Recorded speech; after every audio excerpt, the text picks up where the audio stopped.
Mes étudiants de première année licence Matéco, bonjour. Dans cette vidéo, je vais corriger l'exercice numéro 4.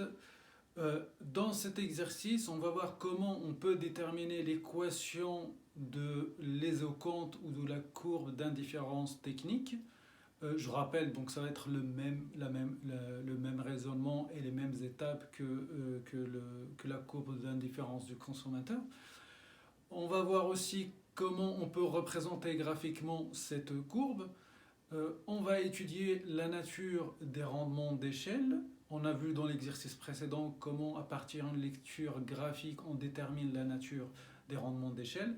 Donc là, ici, on va voir comment on le détermine par le calcul ou algébrique.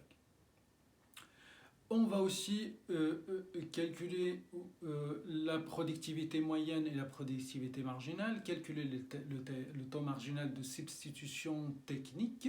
Je rappelle, le TMS c'est pour le consommateur, on parle de taux marginal de substitution. Pour le producteur, on parle du TMST, le taux marginal de substitution technique. Ils ont les mêmes propriétés, la même interprétation, il faut juste adapter l'interprétation, bien sûr, au contexte du producteur, dans la mesure où un consommateur il consomme, une entreprise produit, on consomme des biens, ici on utilise des facteurs de production, donc voilà, il faut juste s'adapter au nouveau contexte. On va commencer par la première question. Donner l'équation, donner les combinaisons pour f est égal à 4 et tracer l'isoconte. Donc l'isoconte, c'est une combinaison de facteurs de production qui permettent d'avoir le même niveau de production, c'est-à-dire l'ensemble des combinaisons. Ici on utilise L et K, c'est-à-dire le travail capital.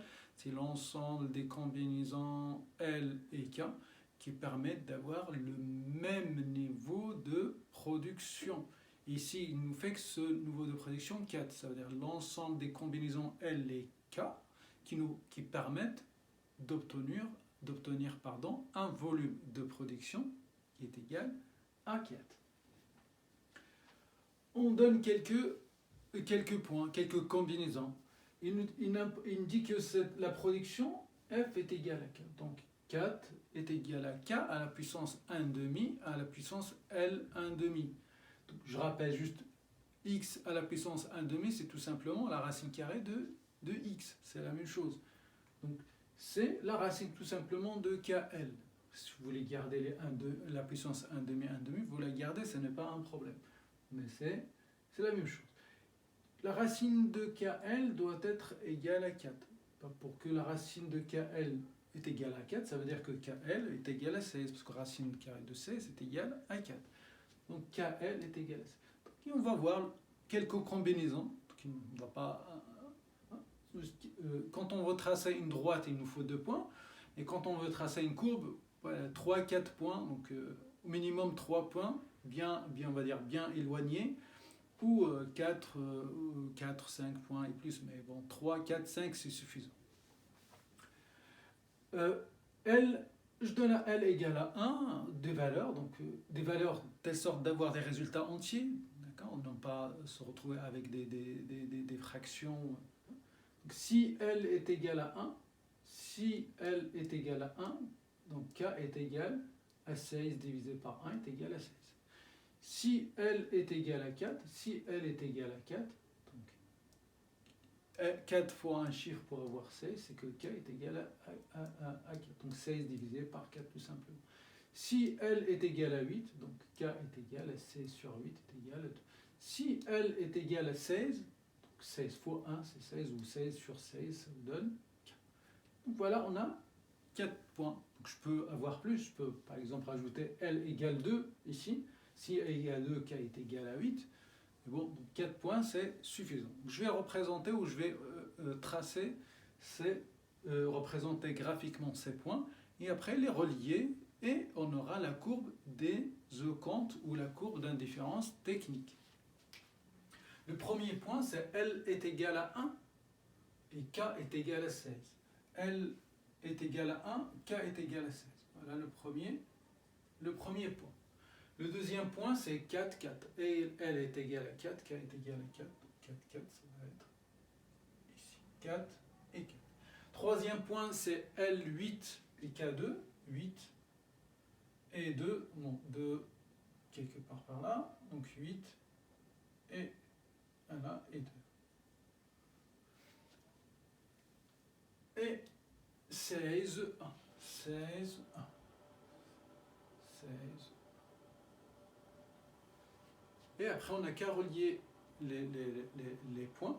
Faites attention, pas avec une règle, avec la main, parce qu'on parle de courbe, donc c'est avec la main.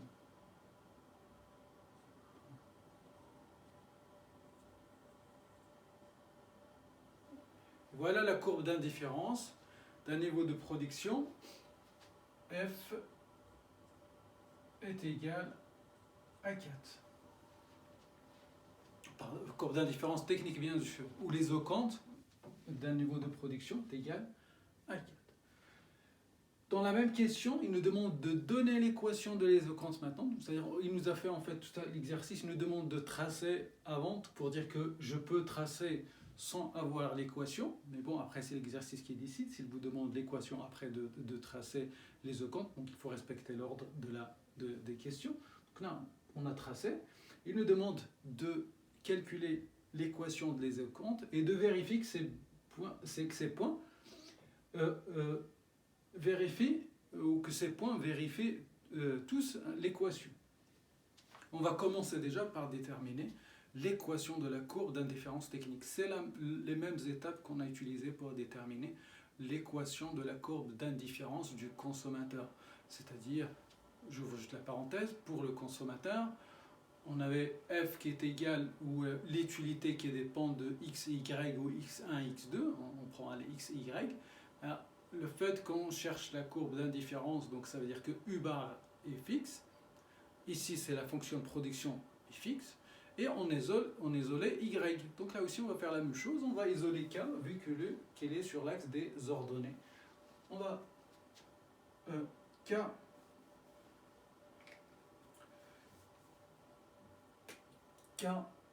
on a dit k à la puissance 1 demi, L à la puissance 1 demi est égal à 4. Donc ça, c'est le niveau de la production. Il nous dit que la courbe d'indifférence d'un niveau de production qui est égal à 4. Et il faut isoler maintenant tout simplement. Donc, je passe L à la puissance 1 demi de l'autre côté. Donc il devient K à la puissance 1 demi qui reste ici. Et de l'autre côté, on va voir 4 sur L à la puissance 1 demi. Il faut que je me débarrasse de la puissance 1 demi. Pour me débarrasser de la puissance 1 demi, ici, il faut que je mette x2. Pour avoir 2 sur 2, et donc ça fait 1, et k à la puissance 1, c'est k. Ça veut dire mettre à la puissance 2, sauf qu'il faut que je fasse ça pour les deux côtés. Donc quand je vais mettre ça pour me débarrasser de 1 demi, il faut que je le rapporte au carré. Ça, 2 sur 2, ça fait 1, et k à la puissance 1, c'est k. Mais il faut faire la même chose des deux côtés. Voilà le principe, comment on isole k quand on a une puissance. Donc ici, il nous reste k. Et ici, 4 à la puissance 2, c'est bien 16. Et L à la puissance 1 demi à la puissance 2, c'est L. Et voilà l'équation de la courbe d'indifférence technique ou de l'isocantes pour un niveau de production qui est égal à 4. Maintenant, il demande de vérifier ou de bien montrer que les points, ou de vérifier que les points appartiennent bien à cette équation. C'est-à-dire, bon, on va donner à L toutes les valeurs qu'on avait données à L, on va voir si on trouve le même résultat.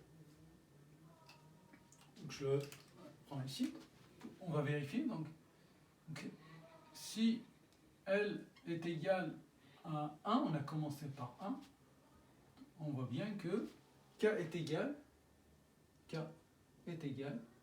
16 sur L, 16 sur 1, bien 16. Donc on a retrouvé le premier point. On vérifie le deuxième point. Si L est égal à 4, K, donc je calcule à partir de l'équation, donc K il nous dit 16 sur L, ça veut dire 16 sur 4, et ça fait bien 4. Le deuxième point est aussi vérifié. Si L est égal à 8, K est égal à 16 sur 8, donc j'applique toujours 16 sur L, est égal à 2. C'est bien vérifié. Le dernier point, si L est égal à 16, d'après l'équation, il me dit que donc c'est 16 et je divise par L, donc je divise par 16 et ça fait bien 1. Voilà. Les points qu'on avait déjà pris ici pour tracer les œcomptes, vérifiez bien l'équation. C'est ce que j'ai dit tout à l'heure. Il peut vous demander de trouver l'équation, déterminer l'équation de l'isocompte ou de la courbe d'indifférence technique, représenter pour un niveau de production, elle est égale à 4 par exemple ici, et après il vous demande de représenter graphiquement cette courbe. Donc c'est-à-dire il faut aller faire sur l'acharnement, déterminer 3 ou 4 ou 5 points, et après les représenter graphiquement et de les relier à la main. Voilà pour la première question. Deuxième question, la nature des rendements d'échelle. Deuxième question, c'est les rendements d'échelle. Les rendements d'échelle, on a dit les rendements d'échelle, c'est l'effet d'une augmentation des facteurs de production sur la production, plutôt le degré de l'effet de l'augmentation des facteurs de production sur la production. Est-ce que la production augmente plus que proportionnel que les facteurs de production? Ici, c'est plus que proportionnel, on a dit que c'est le rendement d'échelle croissant. Est-ce que la production augmente, mais proportionnelle que l'augmentation des facteurs de production? Et dans ce cas, si c'est proportionnel, c'est que les rendements d'échelle sont constants. Ou est-ce que la production augmente, mais moins que proportionnelle que l'augmentation des facteurs de production? Et dans ce cas, on aura des rendements d'échelle décroissants. Question numéro 2. Donc, nature des rendements d'échelle, des RD, rendements d'échelle, RE, pardon. Donc je mets RE pour dire rendement d'échelle. Comment on a vu graphiquement, à partir de lecture graphique, comment on peut déterminer le rendement d'échelle. Là maintenant, on va voir comment, d'une manière algébrique ou par les calculs. Donc c'est la même démarche qui se répète pour tout type de fonction. C'est-à-dire que ça ne va pas être lié, donc ça, c'est une fonction un peu spécifique, c'est une fonction de type cope de glace. Il a des propriétés bien spécifiques, mais les étapes, on les utilise pour n'importe quel type de fonction. Ça, quelle que soit la fonction, quand on vous demande d'étudier la nature des rendements d'échelle, on fait toujours les mêmes étapes. Et les étapes sont les suivantes. On prend toujours la fonction de production f, k, l, et il me dit que c'est égal à k, 1 demi, l, 1 demi. Donc si je veux juste interpréter, qu'est-ce que ça veut dire F, K, L, L, K, 1 demi, L. Si j'utilise K unité de capital et L unité de travail, la production est égale le nombre d'unités de K que j'utilise, à la puissance 1 demi, fois le nombre d'unités du travail que j'utilise à la puissance 1 demi. Et on a dit que les rendements d'échelle, c'est quel est l'effet d'une augmentation des facteurs de production sur la production. Donc forcément, je vais voir, si j'augmente la production, qu'est-ce qui va se passer? Augmenter la production revient à dire que je vais multiplier par un réel qui est supérieur à 1. Donc c'est ça, augmentation. Si je multiplie par 1, c'est qui? Si je multiplie K par 1 et L par 1, il n'y a pas d'augmentation de facteurs de production. D'accord? Donc il faut que je multiplie par un multiplicateur qui est supérieur à 1. D'une manière générale, on utilise lambda. Après, vous pouvez utiliser d'autres lettres, ça ne pose pas de problème. Mais d'une manière générale, on utilise lambda. Et on dit, si je multiplie maintenant, j'utilise plus... Allez, je reprends juste déjà le départ et après... J'utilise plus K unité, mais j'utilise lambda. K unité et lambda L unité. J'utilise plus K unité du capital, mais lambda K unité de capital. Et je n'utilise plus L unité du travail, mais lambda L unité de travail. Je prends un exemple, si je double, donc ça va être 2K et 2L, c'est-à-dire que j'utilise plus K unité, mais 2K unité, parce que j'ai doublé. D'accord? Donc c'est la même chose. Et je fais la même chose. Et après, je suis le même raisonnement. Quel est l'effet d'une augmentation des facteurs de production sur la production? C'est ce qu'on va calculer. Quel est l'effet? C'est-à-dire on va introduire l'effet et après on va voir, calculer ou mesurer cet effet. Je multiplie le capital du travail par lambda. Donc maintenant, j'ai dit ici FKL, c'est la quantité, le nombre d'unités de K à la puissance 1,5. Ici maintenant, combien le nombre d'unités de K? Ce n'est plus K, c'est lambda K. J'utilise lambda K unité du capital et non pas que K parce que j'ai augmenté. Donc il y a un multiplicateur. Donc, si j'ai doublé, j'utilise 2 fois K, j'utilise pas K. Donc c'est lambda K, voilà le nombre de capital maintenant que j'utilise. Et à la puissance 1,5. Parce que la fonction me dit le nombre d'unités de capital que vous utilisez, mettez-le à la puissance 1,5. Maintenant j'utilise lambda K, j'utilise plus K, donc je mets lambda K à la puissance 1,5. Et la même chose, il me dit le nombre d'unités de L, mais du travail, mettez-le à la puissance 1,5. Maintenant j'utilise combien de L? J'utilise lambda L et non pas que L. Donc lambda L est à la puissance 1,5. Là, j'ai augmenté mes facteurs de production. Après le reste, donc ça c'est des étapes standards, quel que soit le type de la fonction. Et après, je vais juste essayer maintenant de sortir lambda. Donc, si vous avez choisi de l'appeler A1, donc après il faut sortir A1. Je sors lambda. A fois B à la puissance n, c'est A à la puissance n fois B à la puissance n. Donc je peux écrire lambda 1,5, K 1,5, lambda 1,5 et L 1,5. Lambda 1,5 fois lambda 1,5, je vais les regrouper. Donc lambda 1,5 et lambda 1,5, K 1,5 et L 1,5.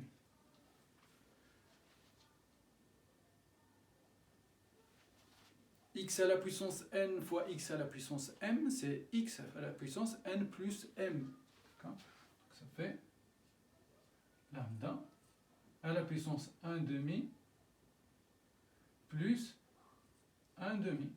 Et de l'autre côté, vous aurez toujours K 1,5, L 1,5. 1,5 plus 1,5, c'est bien 1, donc ça fait lambda. C'est la fin, je vais la réécrire. Ça fait lambda. Et après, K 1,5, L 1,5.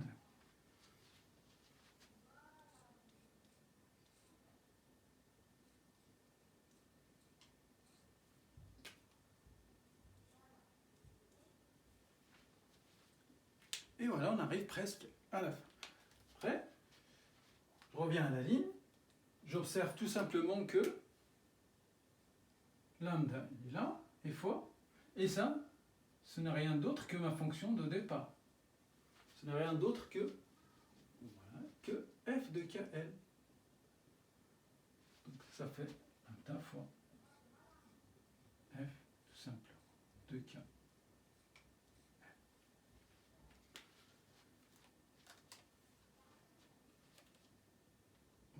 Je vais réécrire celle-là aussi. Allez, je la réécris. Regarde. C'est pas grave. On va la réécrire. Et voilà. Maintenant, c'est juste là l'interprétation. Qu'est-ce qu'on remarque?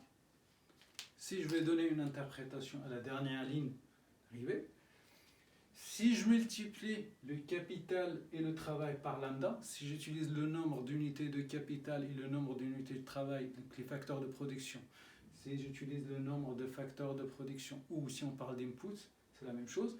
Si je multiplie le nombre d'unités des facteurs de production par lambda, la production, c'est bien le départ. La production se multiplie aussi par lambda.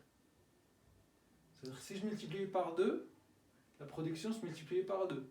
Si je multiplie par 4, la production se multiplie par 4. Parce que, ouais, lambda fois. Je rentre lambda, je multiplie les deux facteurs par lambda, à la fin, j'ai aussi la production qui se multiplie par le même coefficient.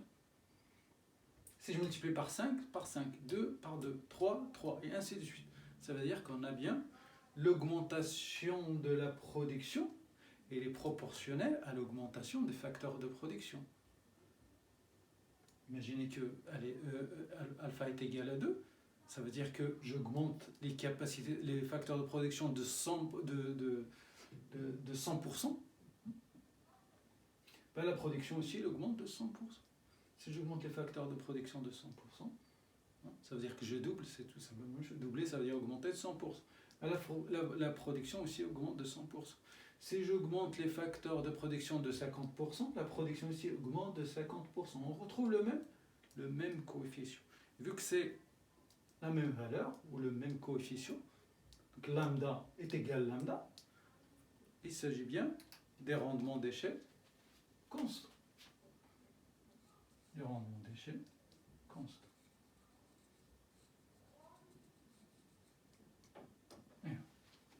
Voilà comment on démontre la nature, on détermine la nature des rendements d'échelle. Après, il y a une petite remarque à noter. Remarque, c'est que ici, on a une fonction de type Cobb de glace. Et quand on a une fonction de ce type Cobb de glace, pour déterminer le rendement d'échelle, il faut juste regarder ces fonctions de type Cobb de glace, elle est de cette forme. Pour ce, bon, on met un paramètre avant, donc devant le note A, c'est ce que vous voulez, ça n'a pas d'importance, et c'est K à la puissance alpha, L à la puissance bêta. Dans notre cas, c'est bien une fonction de type de glace. Bon, tout simplement, A est égal à 1, alpha c'est 1,5 et bêta c'est 1,5. Et tout simplement, pour déduire la nature des rendements d'échelle, ça c'est typiquement pour les fonctions de type Cobb de glace. Ça ne marche pas pour les autres types de fonctions. Qu'est-ce qu'on fait? On compare tout simplement, je reprends ici, comment on détermine? C'est simple, on fait la somme de alpha plus bêta. Donc si alpha plus bêta est égal à 1, c'est le rendement d'échelle constant. C'est le cas de notre exercice. Rendement d'échelle constant. Si vous mettez 1,5 plus 1,5, ça fait bien 1, et donc c'est pour ça qu'on a trouvé des rendements d'échelle constants. Si alpha plus bêta est supérieur à 1, c'est rendement d'échelle croissant.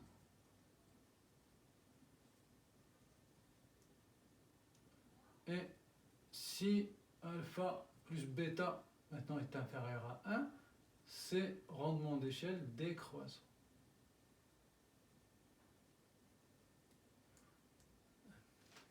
Voilà. Ça, c'est typiquement propre fonction de type Cobb de glace. Quoi? Voilà pour la deuxième question. La troisième question, il nous demande de calculer la productivité moyenne et la productivité marginale.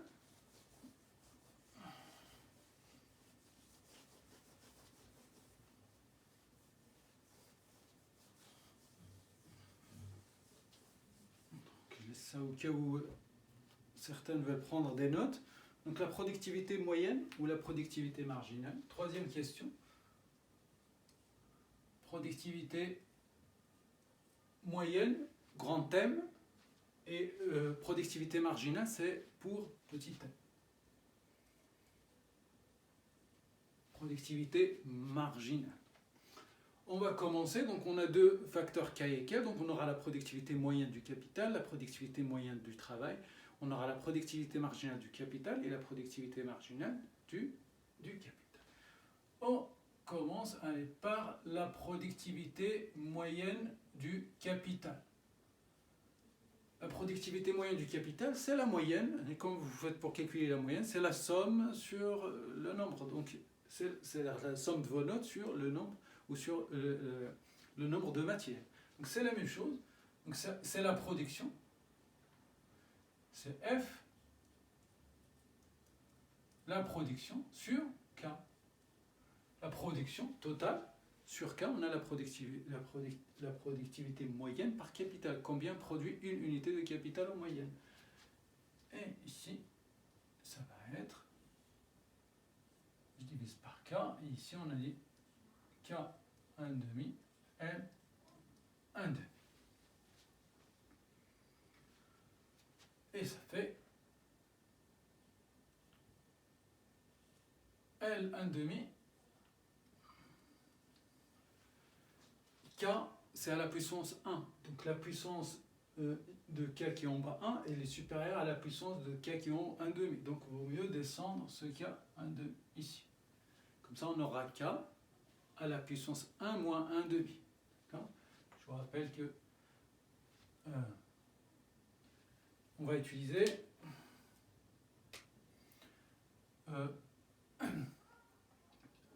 A la puissance n d'une manière générale, c'est aussi 1 sur A à la puissance moins n. D'accord ? Je vais passer K en bas, il devient moins 1 demi. Hein, et 1 moins 1 demi, ça fait, donc, je fais en détail, ça fait K à la K qui est là, fois K à la puissance moins 1 demi.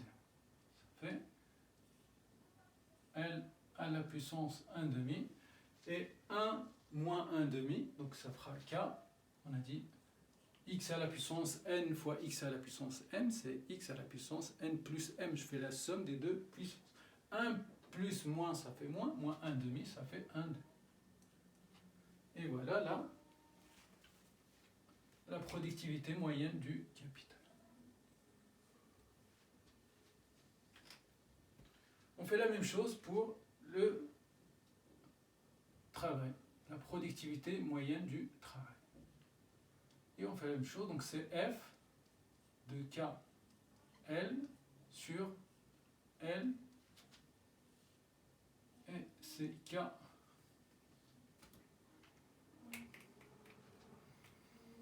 et c'est K à la puissance 1 demi, L à la puissance 1 demi sur L. On fait le même raisonnement, on descend L à la puissance 1 demi ici, on aura K1 demi sur L fois L moins 1 demi, donc c'est le même raisonnement que celle-là, et on aura K à la puissance 1 demi sur L à la puissance 1 demi, et ça c'est la productivité moyenne du travail. Et voilà la productivité moyenne du travail. Maintenant, la productivité marginale du capital. Productivité marginale du capital. La productivité marginale, c'est comme pour le consommateur l'utilité marginale, on dérive la fonction d'utilité par rapport au bien. Là, ici, on va dériver la fonction de production par rapport au facteur de production. C'est la même chose. Donc, on va dériver F, K, L. On va le dériver par rapport à K. Et quand on fait la dérivée, donc ça fait 1 demi, on le fait directement, donc ça fait 1 demi K, et 1 demi moins 1, donc je reprends, donc 1 demi, K 1 demi moins 1, ça fait 1 demi moins 1, ça fait moins 1 demi, et fois L à la puissance 1 demi. Voilà la productivité marginale du capital. Combien rapporte en termes d'unité une unité supplémentaire du capital, ou la production supplémentaire ou additionnelle due à l'utilisation d'une unité supplémentaire du capital. Productivité marginale du travail, on fait la même chose, on dérive maintenant, on dérive F par rapport à L tout simplement, et ça nous fera toujours la même chose, donc 1 demi, K 1 demi reste intact, et L 1 demi moins 1, ça fait moins 1, 1 2. Et voilà la productivité marginale du travail. Combien produit, ou la production supplémentaire due à l'utilisation d'une unité supplémentaire ou additionnelle du travail. Et quatrième question, il nous demande juste de calculer la productivité marginale quand K est égal à 4 et L est égal à 16. La productivité marginale, bien sûr, du capital et du travail, vu qu'il ne précise pas. Et on a déjà calculé la productivité marginale, on n'a qu'à remplacer chaque fois K et L par leurs valeurs respectives, 4 et 16. 4 et 16 chaque fois. La productivité marginale, on va commencer par capital, c'est 1 sur 2 fois K à la puissance moins 1 demi, K est égal à 4, donc 4 à la puissance moins 1 demi, et fois L, L est égal à 16, 16 à la puissance 1 demi. 16 1 demi, c'est 4, donc 16 1 demi, c'est 4. 4 à la puissance moins 1 demi, c'est 1 sur 4, 1 demi. Donc ça veut dire, allez, je le refais en détail. Ça fait 1 demi qui est ici. Ça fait 1 sur 4 à la puissance 1 demi. Et ça fait, on a dit que ça c'est 4. Et si vous calculez ça,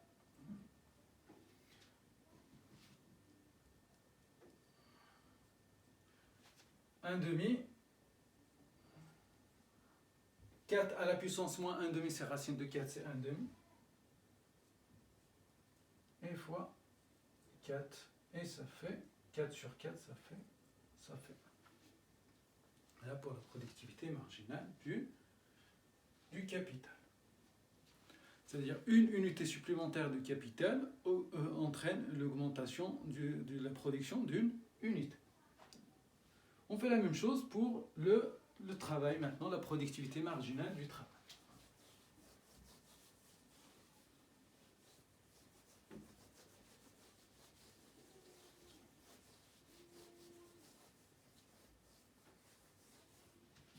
Productivité marginale du travail.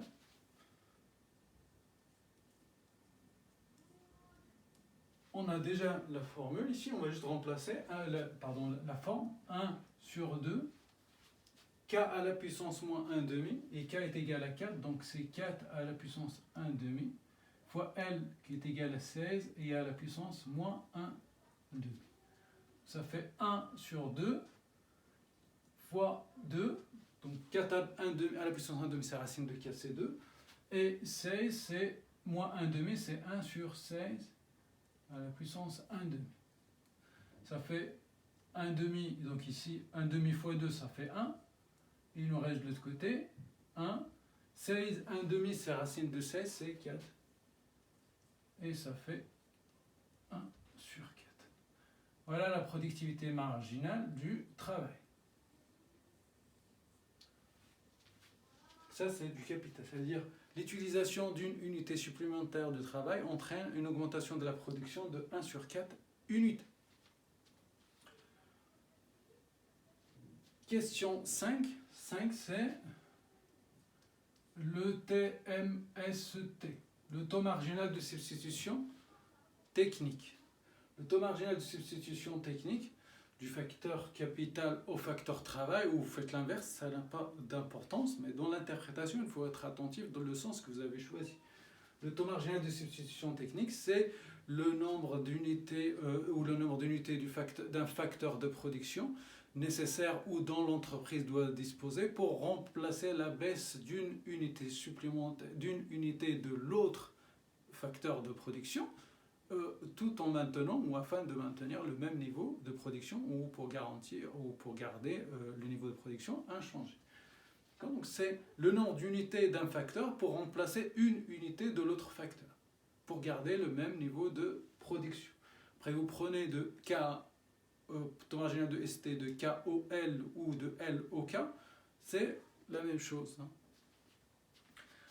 Dans notre cas, on va prendre de KOL. Taux marginal, on va substituer KOL. Taux marginal de substitution technique du facteur capital au facteur travail. D'accord, donc je le précise, du facteur capital au facteur travail.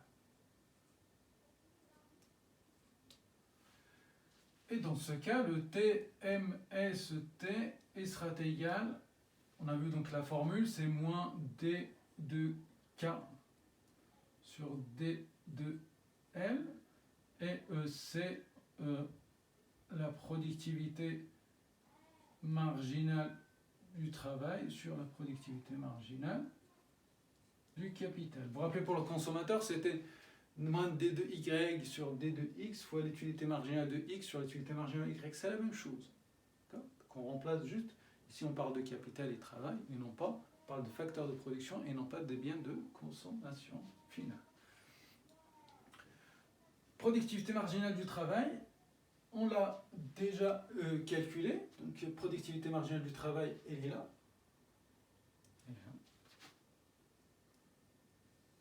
Donc c'est 1 sur 2, 1 sur 2, K, 1 sur 2, L moins 1 sur 2, sur 1 sur 2, K moins 1 sur 2, L 1 sur 2.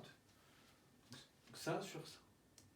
Productivité marginale de travail sur la productivité marginale du capital.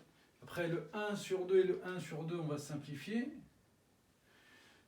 Et pareil, donc une puissance négative, je la remonte pour qu'il devienne positif, et la puissance négative qui est là, je la redescends pour qu'il devienne positif. Donc on va avoir K à la puissance moins 1 demi, qui je vais la remonter, ça fera K 1 demi fois K 1 demi, ça fera K.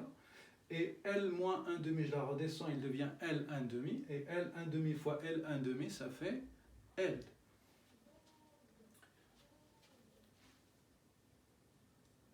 Et donc on a dit K sur L.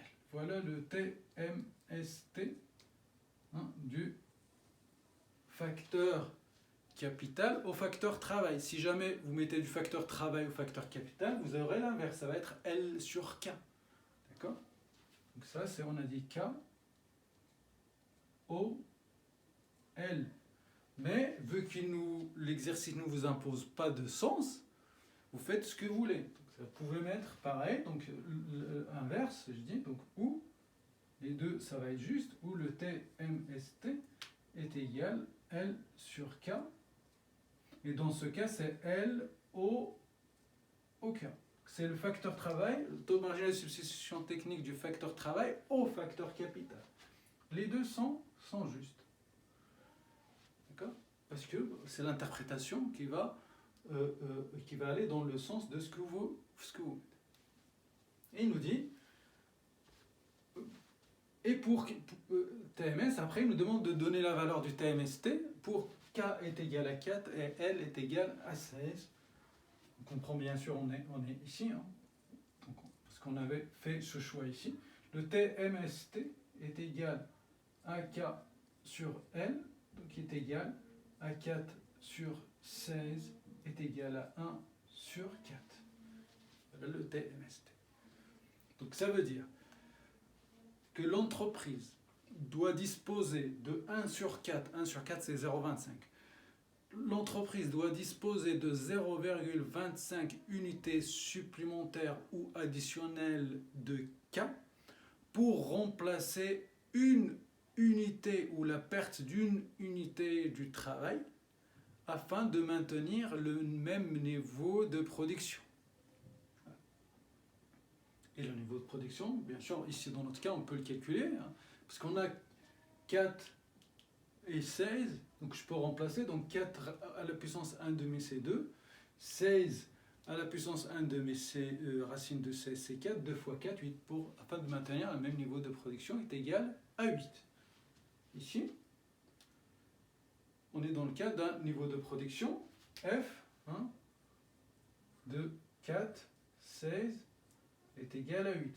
Si vous remplacez 4 à la puissance 1 demi fois 16 à la puissance 1 demi, ça fait 2 fois 4, ça fait 8.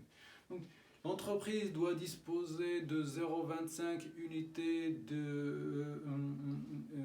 doit disposer de 0,25 unités de K, hein, pour remplacer, donc bien sûr additionnel ou supplémentaire, pour remplacer une unité de travail afin de maintenir le même niveau de production de 8.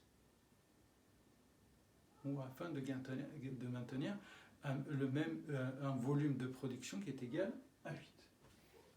c'est bien sûr, vous avez choisi l'autre côté, vous allez trouver que le TMST ici est égal à, ça va être l'inverse, 16 sur 4, et ça va être égal à 4.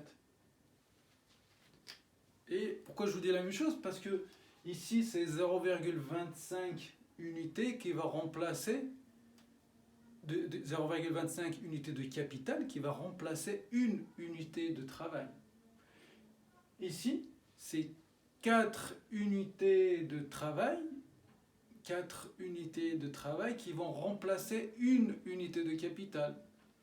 4 unités de travail pour remplacer une unité de capital. On retrouve la même chose. 4 unités de travail pour unité de capital ou une unité de travail 0,25 unités de capital, c'est la même chose.